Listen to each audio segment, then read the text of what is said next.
Matt's Garage here, and today we got my mom's 2005 Toyota Avalon. It's an XLS model, and we're going to be doing a little bit of a review and sort of my personal thoughts on the vehicle. Today I'm going to talk about my mom's 2005 Toyota Avalon, everything I love about it and everything I hate about it. Starting with what I love about it. So what I love about it is this 3.5 liter V6. It's a powerhouse engine, and it really doesn't matter what speed you're going in this car. You hit the gas, it's gone. It's connected to an ultra smooth shifting 5-speed automatic, which I also love. The one issue with this engine, I'll just show you. If you want to just bring the camera in here.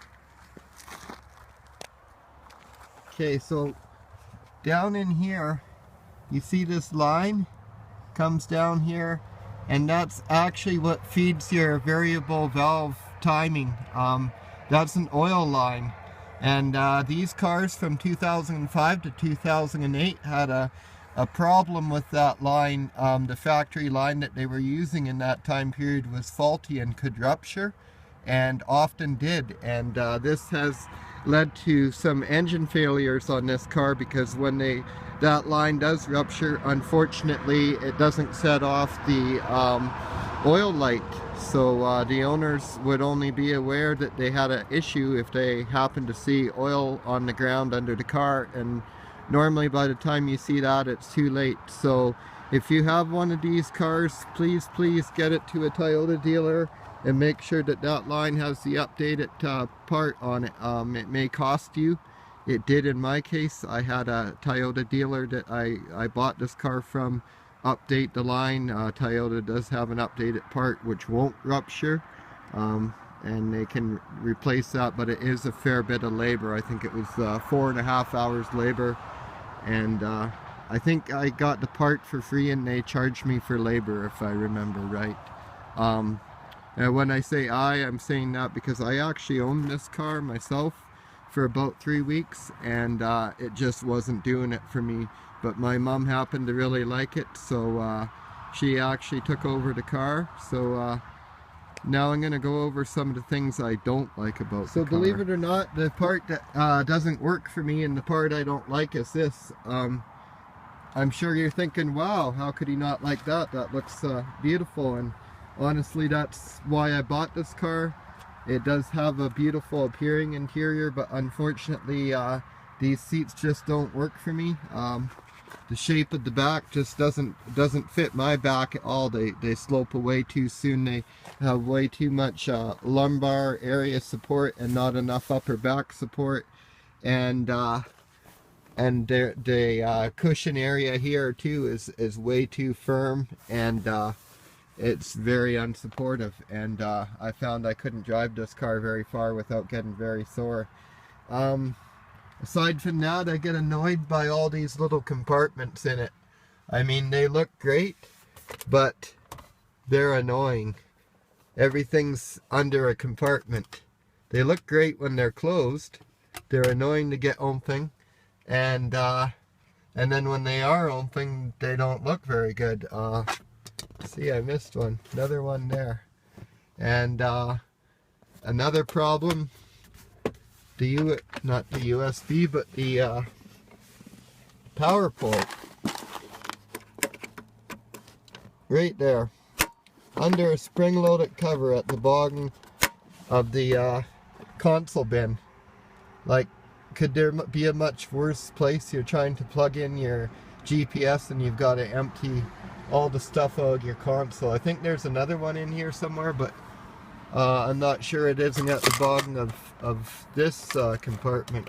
It's in an awkward place too. I'm pretty sure there's two, but the other one is also hard to use. Other than that, it's not bad. I don't mind the layout, other than these controls are annoyingly slow to adjust. Like, you know, you gotta scroll up, you know, the temperature and the fan settings and whatnot. I'll show you in a while when we go for a drive. I just want it to do kind of a walk around of the car.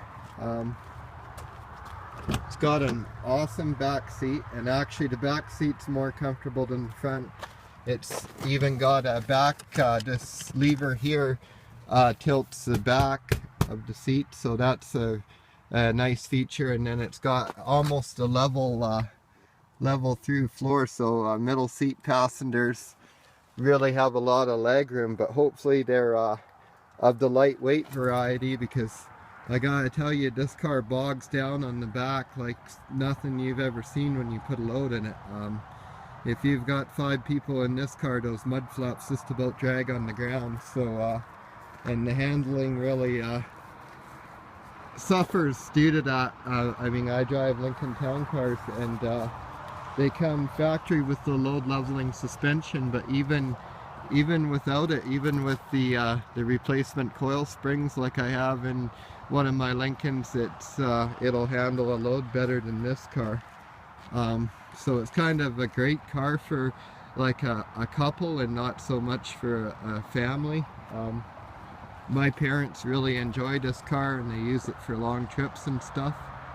But other than that, it's I'll also show you in the trunk, it's kind of got an awkward shape to the trunk, like it's large, but it's not very accessible. I do like that you can pop the trunk when the key's off. That's a feature I would love on my Lincoln.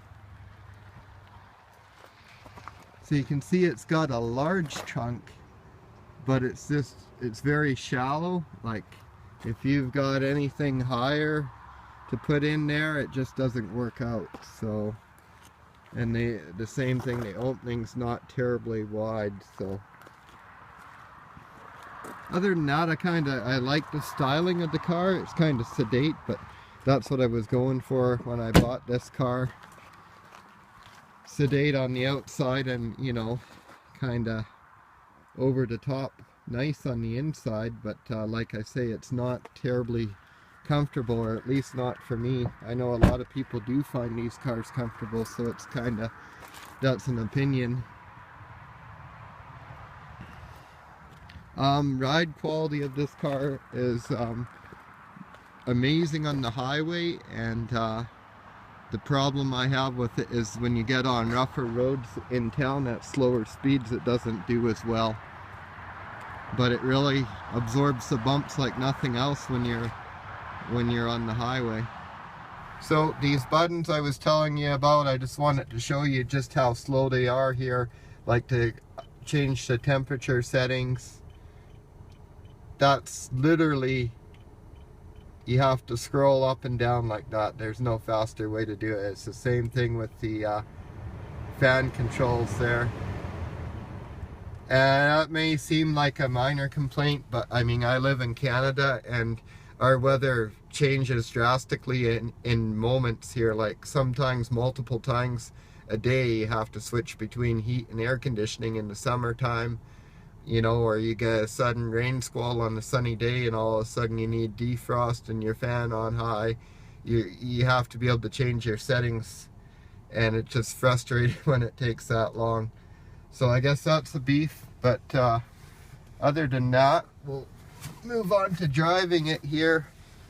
And I like the wiper controls. That's one thing I'll say. They're kind of exactly reverse to the Chrysler ones. Yeah, the Chrysler ones move up and these ones move down, and to mist you go, you pull it back, and then you can, that's nice. And then just to do a wipe, I'll wait for them to stop, just to do a wipe, you can just flick it once up and it'll do a wipe. So I like that. Auto headlights, it has them. I don't like the way the feature works as well as my Lincoln's auto headlights, but it's nice that it has it. I wish it had memory seats, because I actually end up driving this car a lot still, even though my mom owns it, and there's no seat memory, and my mom's short, so I'm always having to annoy her by adjusting her seat way back. Okay, so we're out on the highway here, and one other issue I have, this is gonna seem kind of minor, but remember, this is considered a luxury car. there's a lot of feedback through the steering wheel on this car, and I mean a lot.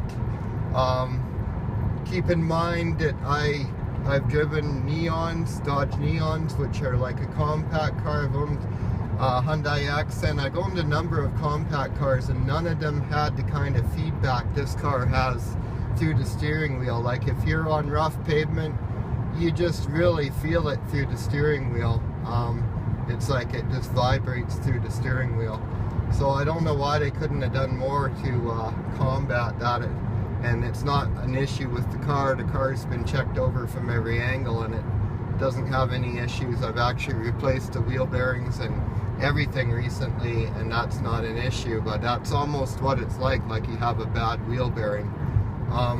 And then, as I mentioned, the seat, you can maybe see how it just doesn't contact my upper back at all, and so it ends up that all the pressure goes right here in the lumbar region, and it's like my back is levering against that high spot in the seat, and it just kills my back.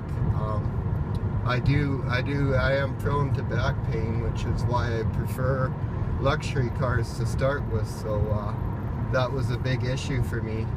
And then of course, because the airbag system and everything is integrated in this car, you really can't change out the seat and put a custom seat in it. That's something I have done in other cars. Okay, so we're just gonna do like a little 0 to 60 pole here for you. Focus on the speedo here, Nash. This car is very fast.